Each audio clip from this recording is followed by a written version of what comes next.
في الخبر الاقتصادي، تحتضن مدينة مراكش نهاية شهر مايو الجاري الاجتماع السنوي لمجموعة البنك الإفريقي للتنمية. البنك شريك وازن في المشاريع التنموية في المغرب، مول عدة مشاريع بأزيد من 900 مليون يورو السنة الفارطة فقط همت مخطط المغرب الأخضر الفلاحي ومشروع الطاقة الشمسية. معطى كشف عنه اليوم وزير الاقتصاد والمالية نزار البركة في ندوة مشتركة مع ممثل البنك الإفريقي والمكان الرباط. حضر الندوة عبد الحفيظ المنور.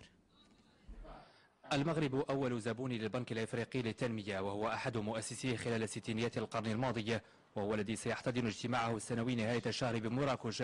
البنك الإفريقي للتنمية وخلال هذه الندوة الصحفية يثمن جهود المغرب في مجال التنمية، وهو الذي مول مشاريع فاقت مليار أورو منذ السنة الماضية.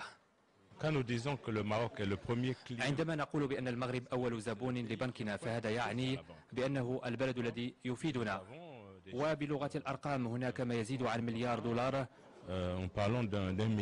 قدمناها للمغرب منذ السنة الماضية، وهذا لدعم المشاريع الجديدة كمشروع الطاقة الشمسية بورزات الذي سينطلق قريبا. فنحن مرتاحون ولنا شرف كبير بكون المغرب نهج خيارات واضحة مكنته من أن يصبح نموذجا.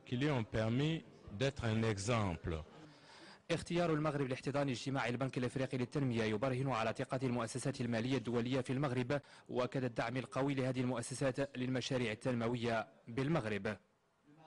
بالنسبة لبلادنا فهذا اللقاء له قيمة كبيرة، لأن هنالك 3000 مشاركين من وزراء مالية، من محافظين، من مؤسسات دولية للتمويل، من كذلك صناديق سيادية من دول الخليج إلى آخره.